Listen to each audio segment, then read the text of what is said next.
La fuerza eléctrica es una de las fuerzas más fundamentales y poderosas del universo. En esta lección aprenderemos cómo los objetos cargados ejercen fuerzas eléctricas entre sí y cómo calcular la fuerza de esta fuerza. Fuerza es una palabra que se usa en el lenguaje cotidiano para significar muchas cosas diferentes, pero en física tiene un significado muy específico. En física, una fuerza es una interacción entre dos objetos que tienen la capacidad de cambiar el movimiento de uno o de ambos. Una de las fuerzas fundamentales del universo es la fuerza eléctrica. Esta es la fuerza que existe entre todas las partículas cargadas. La fuerza eléctrica es responsable de fenómenos tan diversos como levantar el cabello en un día frío y seco, crear enlaces químicos y permitirnos ver cuando encendemos una lámpara en una noche oscura. Las fuerzas eléctricas son responsables de casi todas las reacciones químicas que ocurren en nuestro cuerpo. Casi toda la bioquímica se basa en comprender cómo estas fuerzas hacen que los electrones se muevan entre los átomos. Las reglas básicas para las fuerzas eléctricas son sorprendentemente muy simples. En este caso, hay dos tipos de cargas, positivas y negativas, e interactúan entre sí de manera muy predecible. Veamos el siguiente esquema. Si dos objetos con carga positiva se acercan, estos se van a repeler o se van a alejar. En cambio, si tengo un objeto cargado positivamente y se acerca a un objeto cargado negativamente, ambos objetos se van a atraer e van a intentar unirse. Hasta el momento hemos dicho que ocurre una fuerza eléctrica entre todas las partículas cargadas. Estas partículas muy pequeñas se encuentran dentro de los átomos y son llamados protones y electrones. Cada protón tiene una carga positiva y cada electrón tiene una carga negativa. Los protones y los electrones son las partículas cargadas más pequeñas que existen. Todos los demás objetos que están formados por átomos se cargan debido a un desequilibrio en el número de protones y electrones dentro de esos átomos. Veamos la siguiente tabla de valores. En esta tabla tenemos la carga y la masa de los electrones, protones y neutrones. Nos podemos percatar en la tabla que el electrón y el protón son idénticos en magnitud de su carga, pero muy diferentes en masa. Por otra parte, el protón y el neutrón son similares en masa, pero muy diferentes en carga. Un punto muy importante a mencionar aquí es que la carga del neutrón es neutra, no tiene carga. Los protones están muy apretados en el núcleo de cada átomo, por lo que no se pueden mover en absoluto. En contraste, los electrones están lejos del núcleo y son libres de moverse dentro del átomo. También es relativamente fácil que los electrones puedan moverse de un átomo a otro, creando un desequilibrio en el número de protones cargados positivamente y electrones cargados negativamente, y haciendo que el átomo se cargue. Ahora bien, con respecto a la fuerza eléctrica, este desequilibrio de protones y electrones es lo que hace que nuestros cabellos se separen después de cepillarlos en un día frío y seco. A medida que tú cepillas tu cabello, los electrones de tu cabello se transfieren al cepillo o al peine. Esto significa que cada mechón de tu cabello ahora está cargado positivamente. Cuando esto sucede a muchos átomos en un objeto, todo el objeto se carga. Debido a que dos objetos, los mechones de cabello en este ejemplo en particular, con la misma carga se repelen entre sí, cada mechón de cabello se aleja de todos los demás, lo que hace que el cabello se levante. Es más probable que este fenómeno ocurra cuando el aire es muy frío y seco. Puede incluso suceder en un día caluroso y húmedo. Sin embargo, cuando hay mucha agua en el aire, el cabello recoge cargas del aire fácilmente y pierde su carga con facilidad. La fuerza eléctrica entre dos objetos cargados depende de la cantidad de carga que contiene cada objeto y de la distancia entre las dos cargas. A medida que aumenta la cantidad de carga, la fuerza aumenta también. Ahora bien, si la distancia entre las dos cargas aumenta, la fuerza disminuye. Lo anterior se conoce como la ley de Coulomb y se puede expresar mediante la siguiente expresión matemática. En esta ecuación, como podemos ver nuevamente, el símbolo Q1 representa la cantidad de carga en el objeto 1. El símbolo Q2 representa la cantidad de carga en el objeto 2. Representa la distancia entre los dos objetos. Y KE es una constante conocida como constante electrostática y cuyo valor es igual a 8.99 por 10 a la 9 newtons por metro cuadrado sobre Coulomb al cuadrado. Veamos el siguiente esquema. Tenemos dos cargas, Q1 y Q2. Tanto Q1 y Q2 tienen cargas positivas, por lo tanto se van a repeler. Ambas van a experimentar una fuerza. Q1 va a experimentar una fuerza de repulsión por parte de Q2 y esta fuerza va a estar dirigida a la izquierda.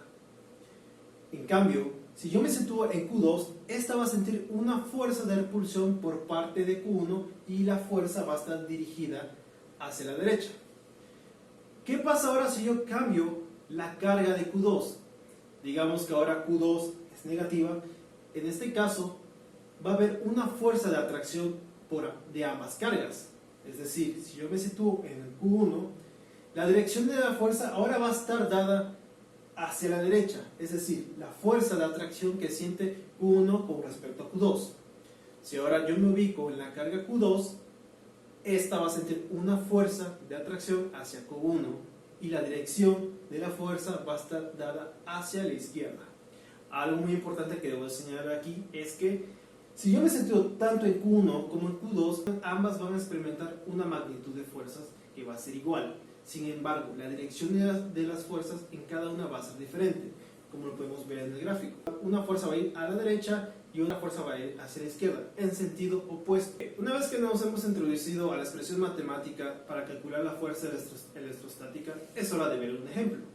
El enunciado dice así: dos cargas puntuales se encuentran cargadas con 3 microcoulombs y menos 4 microcoulombs. Si se acercan a una distancia de 1 centímetro, ¿cuál es la fuerza de atracción entre ellas? El primer paso para atacar este tipo de problemas es elaborar un bosquejo o un esquema del problema. Como podemos observar, la carga 1 es positiva y la carga 2 es negativa. Si yo me sitúo en la carga 1, esta va a experimentar una fuerza de atracción hacia la carga 2, hacia la derecha. Si yo me sitúo en la carga 2, esta va a experimentar una fuerza de atracción por la carga 1 hacia la izquierda. La separación entre la carga 1 y la carga 2 es de 1 centímetro. Okay. Hemos establecido nuestro esquema, nuestro dibujo. ¿Cuál es el segundo paso? El segundo paso es analizar los datos que nos provee el problema. En este caso, sabemos que nos provee de la carga 1, de la carga 2 y de la distancia de separación que hay entre ellas. Esto es un problema muy sencillo, por lo tanto solamente es de sustituir estos valores en la expresión para calcular la fuerza electrostática. Tenemos la expresión para la fuerza electrostática, en este caso Fe es igual a la constante electrostática multiplicada por la carga 1 por la carga 2 entre la distancia de separación entre ellas al cuadrado. Un punto muy importante que debo de hacer mención aquí es que estamos trabajando en el sistema internacional. Otro punto importante es que la distancia de separación que nos provee el problema está dado en centímetros, por lo cual hay que transformarlo esos centímetros a metros. Una vez haciendo esto, la transformación, metemos todos los valores en la expresión para calcular la fuerza electrostática y hacemos todos los cálculos procedentes numéricos. Y al final encontramos que la fuerza es de 108 newtons. Otro punto muy importante es que aquí debemos de eliminar con cuidado las unidades.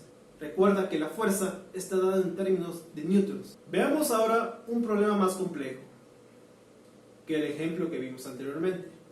En este caso no vamos a tener dos cargas, sino tres, y van a estar distribuidas en una línea recta. El problema dice así: tengo dos cargas puntuales positivas de 3 coulomb y 4 coulomb, están en el aire separadas a 2 centímetros. Nos piden calcular la fuerza resultante que las cargas ejercen sobre otra también positiva de 2 microcoulomb, situada en el punto medio de la línea que une a las dos primeras. Recordemos, el primer paso es hacer un bosquejo de nuestro problema a analizar. Tenemos dos círculos. El primero, el círculo rojo, le he llamado la carga Q1. La carga Q1 tiene una carga de 3 microcoulombs. La carga Q2, que es un círculo rosado, tiene una carga de 4 microcoulombs. Y ambas están separadas a una distancia de 2 centímetros. Es hora de incluir a la tercera carga, como nos dicta el enunciado. Esta va a estar en medio de estas dos cargas. Ahora, las tres cargas tienen signo positivo, lo que me indica que la carga 3 va a sentir una fuerza de repulsión tanto a la izquierda como a la derecha. Es decir, la fuerza que va a sentir mi carga 3 con respecto a mi carga 1 va a ser de repulsión y va a estar orientada hacia la izquierda. Ahora, la fuerza de repulsión de mi carga 3 con respecto a mi carga 2 va a estar orientada hacia mi derecha. Una vez que hicimos el bosquejo, es hora de incluir los datos. ¿Qué datos nos proporcionan? Sabemos ya la carga 1, el valor de la carga 2, el valor de la carga 3. Sabemos la distancia de separación que hay de 3 a 1 y de 3 a 2. Aquí viene lo más importante. Aquí vamos a tener dos fuerzas que van a estar interactuando con mi carga 3. Es decir, una fuerza por mi carga 1 y una fuerza que induce la carga 2. Entonces vamos a calcular estas fuerzas de manera separada. Para esto volvemos a recurrir a la fórmula de la fuerza electrostática. Tenemos la expresión para F13 y para F12. ¿Qué significa esta expresión? Y en particular tenemos X. Voy a explicar por qué. Tenemos que F13 es la fuerza que siente la carga 3 con respecto a la carga 1 en X. ¿Qué significa esto? Si analizamos de nuevo el problema, nos indican que estas tres cargas están sobre el mismo eje, es decir, sobre una misma línea recta. Este es un problema unidimensional. ¿Qué significa que sea unidimensional? Que solamente estamos trabajando en una sola dimensión, es decir, en la coordenada X. Por lo tanto, las únicas fuerzas que van a interactuar en este ejemplo unidimensional van a ser solamente las fuerzas en la dirección X. Dicho de otro modo, la fuerza de 1 a 3 y la fuerza de 2 a 3 van a estar dados solamente en la dirección de X. Vamos a calcular ahora sí las fuerzas de manera separada.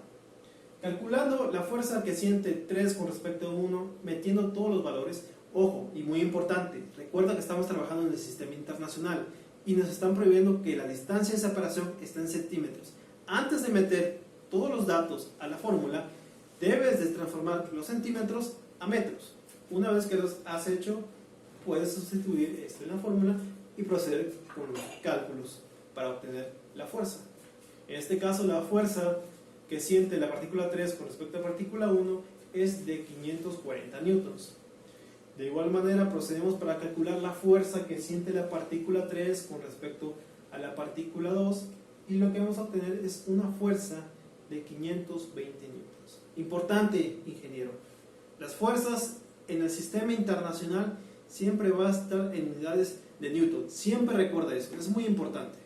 Hemos calculado las dos fuerzas que actúan sobre la carga 3. El enunciado que nos pide nuestro ejercicio es: calcule la fuerza resultante. ¿Qué es la fuerza resultante? Cuando un cuerpo sufre la acción de dos o más fuerzas, sus efectos pueden ser sustituidos por la acción de una sola fuerza única, denominada fuerza resultante. y el proceso mediante el cual se calcula la fuerza resultante recibe el nombre de suma de fuerzas. En nuestro ejemplo en particular, para obtener la fuerza resultante debemos de sumar todas las fuerzas eléctricas que actúan sobre la carga Q3. Entonces, tendremos que la fuerza resultante en nuestro problema va a ser igual a la sumatoria de fuerzas eléctricas sobre Q3 en el eje X. Recuerda que estamos trabajando un problema unidimensional, es decir, en una sola dimensión, en el eje X. Y vamos a sumar las dos fuerzas eléctricas sobre Q3, las cuales obtuvimos anteriormente. Ojo, antes de hacer esto, debo de enfatizar un punto muy importante. Solo hemos calculado la magnitud de las fuerzas eléctricas F1,3 y F2,3. Y para poder efectuar la suma de fuerzas, debemos de considerar la dirección de estas mismas. Si observamos en el bosquejo de arriba, vemos que la fuerza eléctrica que siente Q3 con respecto a Q2 está dirigido hacia la derecha, en dirección del eje positivo de las X. Y recuerda que en el eje X vamos a tener tanto valores positivos como valores negativos, y estos van a estar ubicados a la derecha, positivos, a la izquierda, negativos. Dicho esto, es muy fácil identificar que la fuerza eléctrica que siente Q3 con respecto a Q2 va a ser negativa, ya que su dirección está orientada en el eje negativo, es decir, hacia la izquierda. Una vez establecido esto, podemos sustituir las magnitudes de las fuerzas eléctricas que actúan sobre Q3 con sus respectivas direcciones, es decir, positiva y negativa, en nuestro caso particular. Efectuando la suma de estas fuerzas, encontramos que la fuerza eléctrica resultante tiene un valor de 180 newtons. Hasta el momento, hemos abordado problemas o ejemplos unidimensionales, es decir, en una sola dimensión, en la coordenada X. Atacaremos problemas más complicados que involucren en dos coordenadas, problemas bidimensionales, es decir, haremos uso de las coordenadas en X y las coordenadas en Y. Pero esto será un tema que estudiaremos en otro video.